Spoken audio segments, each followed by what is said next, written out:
Bonjour tout le monde, ceci est ma première vidéo de présentation et donc pour être sûr de ne pas oublier des mots importants et respecter une structure de la vidéo qui est la mieux possible,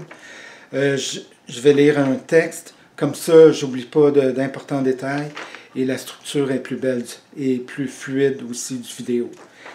Et pour ceux qui trouvent ma vidéo sans passer par mon site internet, je me présente.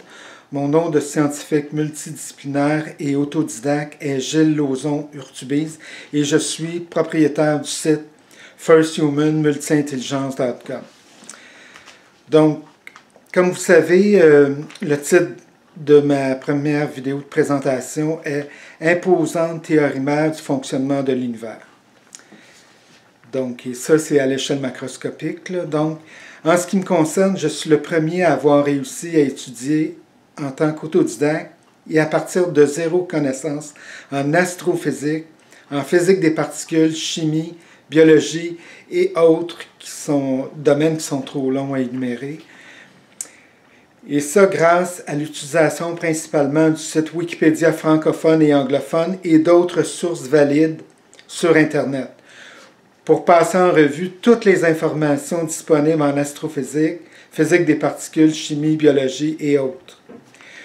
pour produire quelque part entre 50 et 100 nouvelles théories ou plus en astrophysique,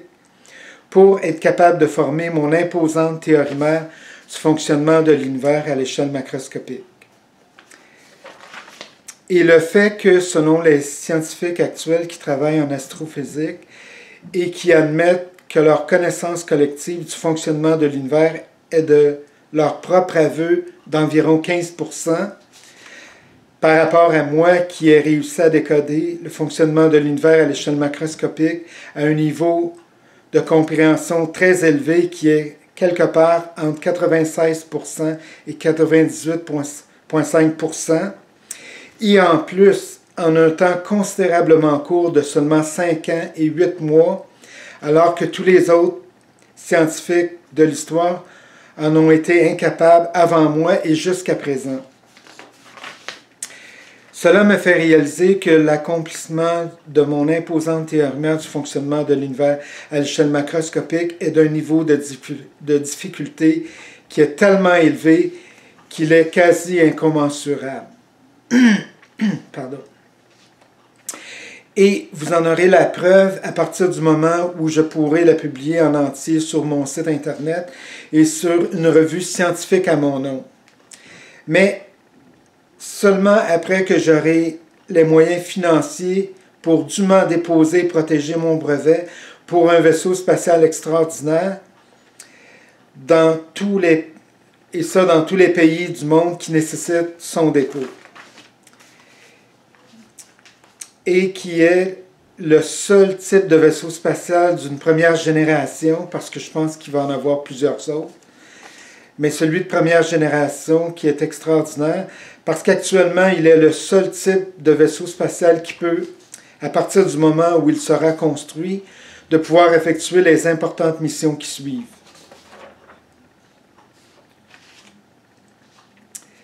Donc, effectuer au moins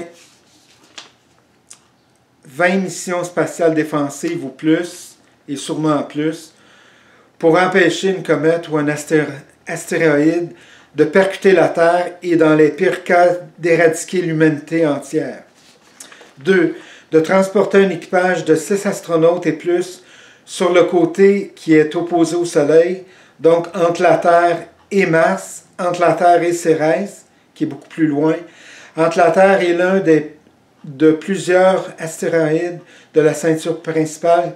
qui sont extrêmement intéressants à visiter,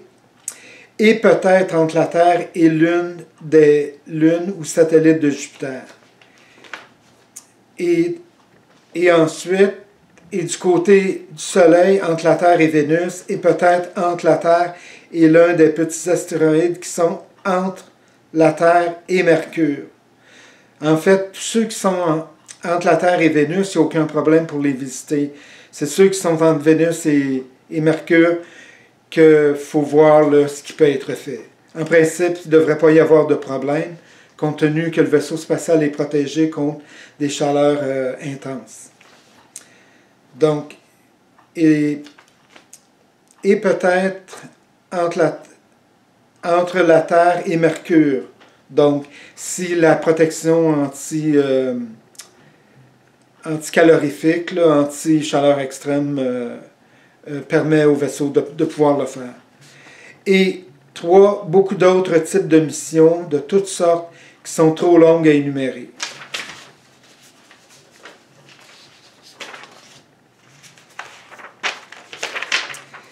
Et lorsque vous verrez la maquette de mon vaisseau spatial extraordinaire, vous en serez abasourdi et automatiquement séduit par son allure extraordinaire, qui est extrêmement belle, qui est... Quand vous verrez ça, ça va vous couper le souffle tellement la maquette est belle de mon vaisseau spatial extraordinaire. D'autre part, et par rapport aux 15% que les scientifiques de l'univers pensent connaître, selon moi, et après avoir étudié en tant qu'autodidacte et avoir passé en revue toutes les informations disponibles d'astrophysique, du fonctionnement de l'univers et des objets qu'il contient, après 5 ans et 8 mois, j'arrive à la conclusion que les seules notions d'astrophysique que je trouve acceptables de la part de tous les autres astrophysiciens, ce sont seulement toutes celles qui concernent les mesures approximatives et acceptables des objets en termes de volume et de masse, et de leur distance approximative de la Terre ou du Soleil. Et très peu de théories qui soient logiques et réalistes, parce que la presque totalité d'entre elles sont illogiques, irréalistes, incohérentes et symptomatiques de pensées magiques mathématiques accommodantes comme celle du grand Albert Einstein ou autres formes de pensée magique accommodantes que je rejette totalement. Pendant mes études acharnées de 5 ans et 8 mois, je souhaitais, évidemment, pendant ce moment-là, je souhaitais atteindre un niveau de décodage et d'invention de nouvelles théories qui est suffisant concernant le fonctionnement de l'univers pour être en mesure de pouvoir déposer mon brevet le plus tôt possible. Mais le fait que mes travaux d'études autodidactes en astrophysique et de développement du brevet avançaient à très grande vitesse, je me suis trouvé à poursuivre et en espérant compléter ces travaux le plus tôt possible. Par moments, lorsque je réalisais que ces travaux s'allongeaient de façon plus ou moins infinie, parce que là, je rencontre des problèmes, je les résous, là je me dis, ah, ça devrait être assez, mais non, je découvre d'autres problèmes, je continue de les résoudre. Donc, d'un côté, cela avait pour conséquence de produire chez moi une forme de frustration parce que je ne voyais jamais la fin, ou presque. Mais d'un autre côté, à chaque jour, ou presque, je me trouvais continuellement à produire une ou plusieurs nouvelles idées ou inventions, théories ou autres, et cela me faisait réaliser que je ne pouvais pas me plaindre compte tenu du fait que je me trouvais à toujours inventer de nouvelles idées, modifications ou inventions pour chacun des nouveaux problèmes que je me trouvais à rencontrer, et cela jour après jour. De sorte que cela est une preuve d'une totale incompréhension du fonctionnement de l'univers à l'échelle macroscopique de la part de tous les autres astrophysiciens avant moi. Et pourquoi? Bien, c'est certain que c'est difficile de comprendre pourquoi ils n'ont pas réussi à le comprendre et à le décoder tous autant qu'ils sont. C'est pas parce qu'ils n'ont pas travaillé, c'est parce que décoder le fonctionnement de l'univers, c'est la rencontre d'immenses difficultés et d'une immense quantité de complexité à surmonter avant que, donc pour tous les autres astrophysiciens avant moi, donc à surmonter pour qu'ils puissent commencer à décoder petit à petit le mode de fonctionnement de tous les objets de l'univers. Pour après ça, pour ensuite être capable de commencer à former différentes théories jusqu'à ce qu'elles deviennent satisfaisantes et en accord les unes avec les autres. Donc, évidemment, c'est un travail immense, c'est extrêmement complexe, extrêmement ardu. C'est une quantité immense de difficultés et de complexité à surmonter, donc c'est tout à fait compréhensible qu'il n'ait jamais pu réussir avant moi. Puis après ça, pour être capable de commencer à produire une quantité suffisante de théories qui puissent toutes être complémentaires jusqu'à ce qu'elles réussissent à expliquer le fonctionnement de l'univers de A à Z ou presque, et jusqu'à preuve du contraire, de manière à atteindre le même niveau d'explication que celle de toutes mes théories, de mon imposante théorie mère du fonctionnement de l'univers à l'échelle macroscopique. Donc, pour moi, il est très facile de comprendre pourquoi personne avant moi n'a eu une quelconque chance de réussir un tel exploit intellectuel. Parce qu'il est d'un niveau de difficulté qui est incommensurable et vous en aurez la preuve lorsque vous pourrez en prendre connaissance de mon imposante théorie mère du fonctionnement de l'univers à l'échelle macroscopique sur mon site internet et dans une revue scientifique à mon nom. Par exemple, dans le cas du grand Albert Einstein, il a travaillé très fort toute sa vie. Mais à cause de ses pensées magiques mathématiques dominantes que j'ai diagnostiquées et qui ont toujours eu l'ascendant sur la réalité physique, comme d'autres scientifiques qui ont une forte configuration intellectuelle dominante mathématique de leur cerveau et qui prend l'ascendant sur la réalité physique. Cela a pour conséquence que le grand Einstein, comme les autres, ont toujours été à des années-lumière d'un quelconque début de compréhension du fonctionnement de l'univers à l'échelle macroscopique. Et malgré sa puissance intellectuelle, pour le grand Albert Einstein, il a toujours été embrouillé ou trompé par sa pensée magique mathématique, de sorte que s'il avait vécu jusqu'à 100 ans avec sa même pensée magique mathématique, il n'aurait jamais eu la chance de pouvoir se rapprocher d'un quelconque début de compréhension du fonctionnement de l'univers à l'échelle macroscopique. Et il est un exemple de scientifique qui a cru toute sa vie au concept de pensée magique accommodante du Big Bang, entre autres, que je rejette totalement, mais que j'expliquerai dans des vidéos en astrophysique, et tous les concepts que je rejette. En ce qui me concerne, il n'y a aucune chance pour que mon esprit logique, physique extrêmement élevé puisse être embêté ou trompé par de quelconques branches des mathématiques complexes, et parmi mes 50 à 100 nouvelles théories ou plus de mon imposante théorie du fonctionnement de l'univers à l'échelle macroscopique, il n'y en a aucune qui ait un quelconque lien avec les mathématiques. Parce que les mathématiques, c'est bien.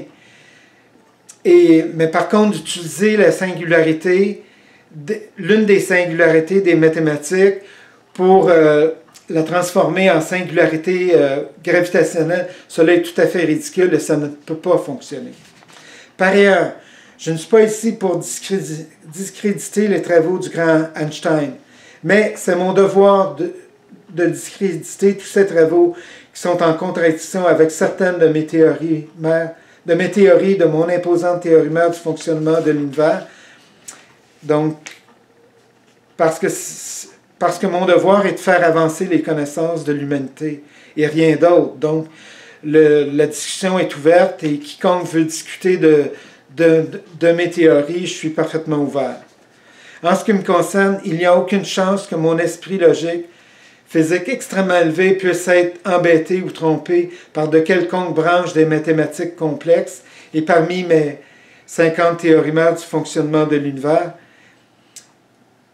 il n'y en a aucune d'entre elles qui ait un quelconque lien avec les mathématiques. Et parmi mes 50 théories ou plus du fonctionnement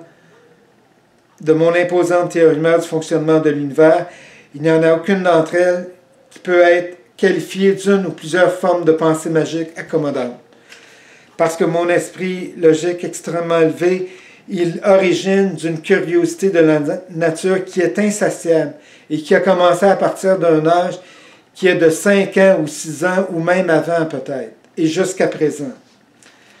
De sorte qu'à partir d'un très bas âge, je me suis trouvé à assimiler une grande quantité d'expériences et de relations de causes physiques à effets physiques pour comprendre le fonctionnement de la nature, et jusqu'à ce que je réussisse à les comprendre dans la plupart des cas, ou à les comprendre à un niveau qui est le plus élevé possible. En commençant par observer la nature des sols, des cours d'eau, des insectes, des petits animaux et toutes les choses de la nature qui sont trop longues à énumérer. Donc, depuis plusieurs dizaines d'années, j'ai réussi à accumuler une quantité considérable de relations de causes physiques à effets physiques dans mon disque dur biologique, parce que cela est extrêmement utile par la suite pour que mon cerveau puisse être en mesure de différencier les choses possibles des choses impossibles.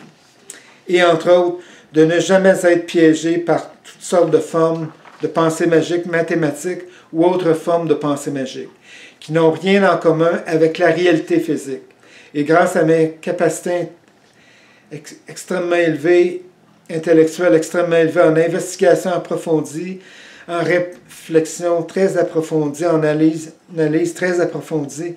et en inventivité sans limite, et beaucoup d'autres formes d'intelligence très importantes qui sont trop longues à énumérer. Cela m'a permis d'être le premier et le seul de l'histoire à pouvoir décoder le fonctionnement de l'univers en un temps extrêmement court de seulement 5 ans et 8 mois, alors que tous les autres astrophysiciens ou planétologues avant moi en ont été incapables pendant les 200 dernières années et plus loin encore. Donc, actuellement, mes 50 à 100 nouvelles théories ou plus de mon imposante théorie du fonctionnement de l'univers à l'échelle macroscopique, elles m'apportent un niveau de satisfaction qui est quelque part entre 96% et 98,5%. Et je ne serai jamais satisfait de ce dossier tant et aussi longtemps que je n'atteindrai pas un niveau de satisfaction de 100%. Et cela est la raison pour laquelle j'aime m'attaquer à au moins 3 ou 4 dossiers extrêmement complexes ou plus à la fois, et qui sont actuellement l'imposant dossier de mon imposante théorie du fonctionnement de l'univers à l'échelle macroscopique, 2, le dossier de mon brevet de 300 ou 400 pages pour un vaisseau spatial extraordinaire pour trouver le financement et pour effectuer la finalisation du meilleur brevet possible et jusqu'à ce qu'il puisse être protégé jusqu'à 100%. 3. Un dossier personnel extrêmement important qui doit être complété après la COVID-19 parce qu'il nuit considérablement à mes productivités de toutes sortes ainsi que physiques et que je ne peux pas dévoiler pour des raisons personnelles et parce que je suis le seul de l'histoire à pouvoir le résoudre. Donc, et 4, un dossier pour produire un site Internet social ou un réseau social qui est le plus protecteur de l'histoire pour tous les membres de la société. Et 5,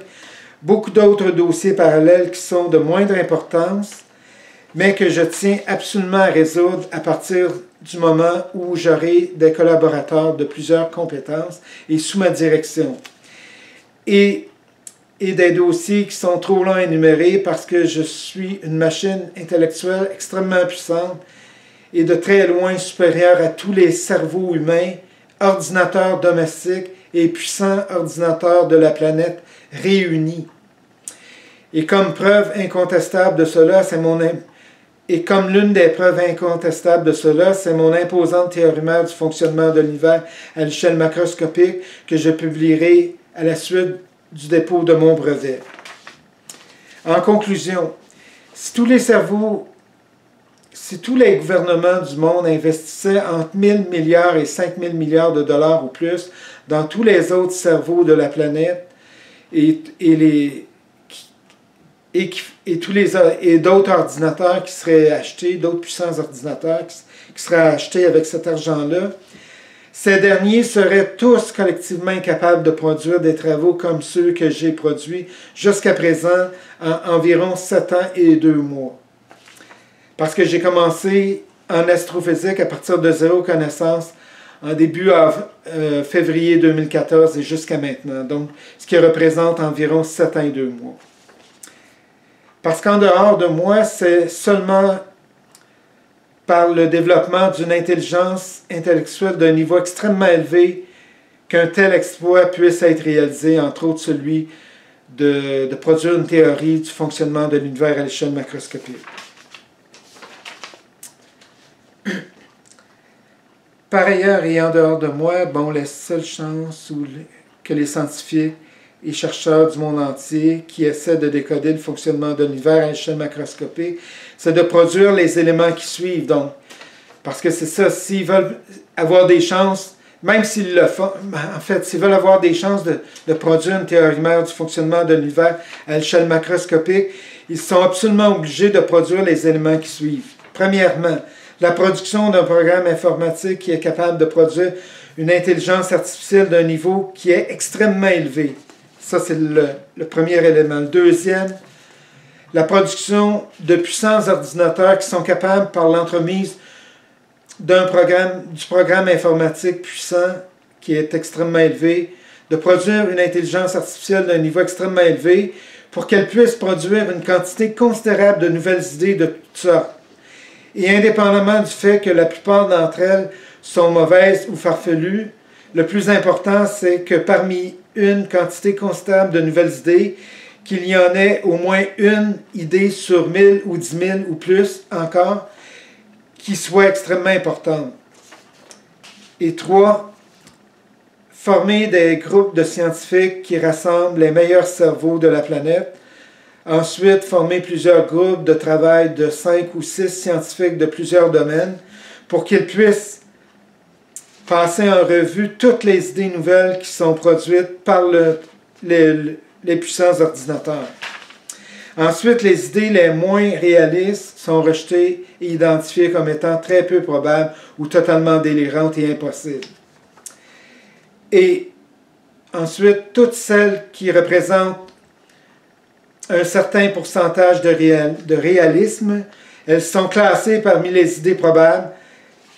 et après, toutes celles qui représentent le plus haut pourcentage de réalisme, elles sont classées dans la section de toutes les idées qui méritent d'être expérimentées en premier. Et une fois qu'elles sont toutes expérimentées, qu'elles sont toutes étudiées et établies comme étant réalistes, vraiment réalistes, elles doivent être toutes expérimentées en deuxième et elles doivent toutes être expérimentées pour produire de nouvelles théories qui puissent être valables. Et ensuite, en deuxième, expérimenter toutes les idées qui représentent un pourcentage de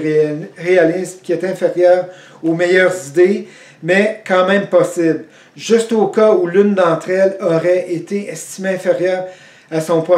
potentiel réel. Et ensuite, et jusqu'à ce que cela les mène à produire une seule de mes théories extrêmement complexes à la fois, et ensuite jusqu'à ce qu'ils réussissent à produire une quantité suffisante de nouvelles théories pour produire une imposante théorie mère du fonctionnement de l'univers comme à l'échelle macroscopique comme la mienne. Et les moyens techniques pour réussir à développer un niveau d'intelligence artificielle aussi élevé, selon moi, ce n'est pas avant plusieurs dizaines d'années ou plus encore. Donc 20, 30, 40 ou 50 années ou plus. En fait, c'est impossible de le dire en ce moment-ci. De plus, à travers mes études autodidactes en astrophysique, de mes 5 ans et 8 mois pour réussir à décoder le fonctionnement de l'univers à l'échelle macroscopique, il n'y a aucun mystère que je n'ai pas réussi à décoder ou à résoudre. Et s'il reste des mystères à découvrir que je n'ai pas encore rencontrés, je doute sincèrement qu'un quelconque mystère de l'univers puisse résister à mes puissances intellectuelles très élevées en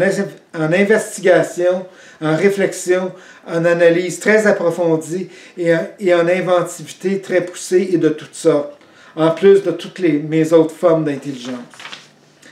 Parce que jusqu'à présent, j'ai toujours réussi à décoder ou à résoudre tous les mystères que j'ai rencontrés ou minimalement à au moins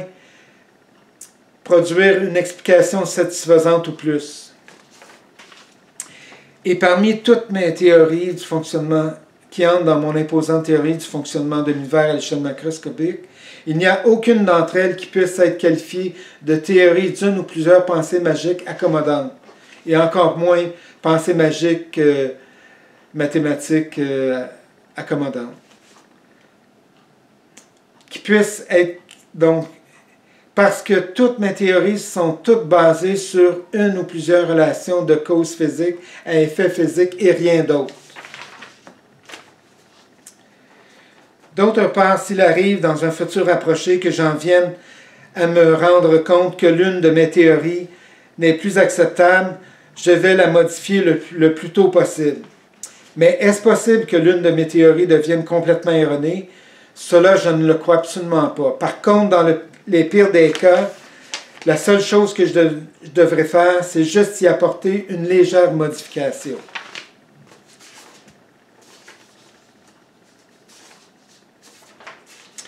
En conclusion, mes ambitions intellectuelles et humanitaires et ma responsabilité en tant que scientifique multidisciplinaire et autodidacte et humaniste, c'est de faire avancer les connaissances de l'humanité, de protéger tous les membres de la société le plus que je le peux, de protéger l'environnement le plus que je le peux, parce qu'elle est la seule maison que nous avons, et de protéger le plus que je le peux tous les animaux de la nature, parce qu'en les protégeant, c'est nous aussi que nous protégeons. Et le terme impossible est un terme que je ne respecterai jamais, et tant et aussi longtemps que je serai